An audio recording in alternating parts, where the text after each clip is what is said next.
Welcome back to ஒடுகை 360 channel. இவன் உங்கள் எல்பி. இந்தியாவில் சரி, தமிழ்நாட்டிலும் சரி, 2026 அரசியலை நோக்கி நகர்ந்து கொண்டிருக்கும் தருவாயில் மோடி அவர்கள் இன்னைக்கு போடப்பட்ட ஒரு உன்னதமான ஒப்பந்தம், 600 ஆண்டுகளாக நம்மளை அடிமைப்படுத்தி வந்த இங்கிலாந்து அரசிடம் இன்றைக்கு ஒரு உன்னதமான ஒப்பந்தத்தை போட்டு உள்ளார். என்னன்னு கேட்டிங்கன்னா, தடையில்லா வரி, அதாவது இந்தியா ஏற்றுமதி செய்யக்கூடிய அனைத்து பொருட்களுக்கும் தடையில்லா வரியை ஒரு ஒப்பந்தமானது போடப்பட்டுள்ளது.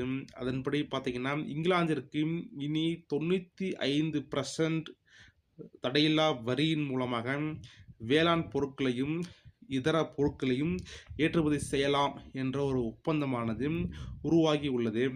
இதில் 95% வேளாண் பொருட்களும் 99% இந்திய கடல்சார் பொருட்களையும் நாம் இங்கிருந்து இங்கிலாந்துக்கு ஏற்றுமதி செய்யலாம் என்ற ஒப்பந்தமானது கையெழுத்தாகி உள்ளது.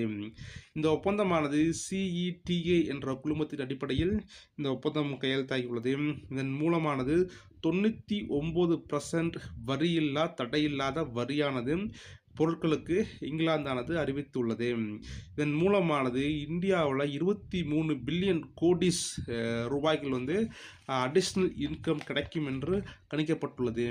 எந்தெந்த துறைகள்லாம் தடையில்லா வரிக்கு அப்ளிகபிள் பார்த்தீங்கன்னா, ஜவுளித்துறை, தோல் மற்றும் காலணிகள், ரத்தினங்கள், நகைகள், பொம்மைகள், கடல்சார் பொருட்கள், சிறு குறு நடுத்தரத்தில் செய்யப்படக்கூடிய பொருட்கள் அனைத்துக்குமே இந்த ஒப்பந்தமானது பொருந்தும் என்று அறிவிக்கப்பட்டுள்ளது.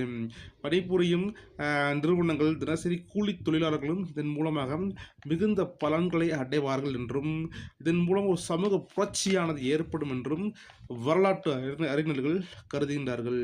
மருந்து, ரசாயனம், உணவு பதப்படுத்தல், பிளாஸ்டிக் போன்ற உற்பத்தி சார்ந்த துறைகளிலும் இந்த ஒப்பந்தமானது செல்லும் என்று மோடி கவர்மெண்ட் அவர்கள் அறிவிக்கப்பட்டுள்ளது. இதனை உறுதிப்படுத்தும் விதமாக பியூஷ் கோயல் அவரும் முக்கியமான ஒரு அறிக்கையை வெளியிட்டுள்ளார். இதன் மூலம் ஸ்டார்ட் அப் நிறுவனங்கள் அனைத்துமே இங்கிலாந்தில் முதலீடு செய்யக்கூடிய ஒரு உன்னதமான வாய்ப்பானது ஏற்படும், அதிக வேலைவாய்ப்பு ஏற்படும், சமூக மேம்பாடு ஏற்படும், ஆழமான வர்த்தகமானது இந்தியாவுக்கும் இங்கிலாந்துக்கும் இடையே ஏற்படக்கூடிய ஒரு நிகழ்வானது இன்னைக்கு நடந்தேறி உள்ளது. எத்தனையோ மோடி கவர்மெண்ட்டை குறை சொன்னாலும் இது போன்ற சில பல திட்டங்களின் மூலமாக நானும் மக்களுக்கு நல்லதுதான் பண்ணுவேன் என்று மோடி அவர்கள் நிரூபித்து வண்ணம் உள்ளனர். இது நடுத்தர இப்போ ஸ்டார்ட் அப் போன்ற பிற நிறுவனங்கள், சிறு குறு தொழில் நிறுவனங்களுக்கு மிக சிறந்த ஒரு அறிவிப்பாக வந்துள்ளது. உண்மையிலே இது பிடித்திருந்தால் மோடி கவர்மெண்ட்டை பாராட்டுங்கள்.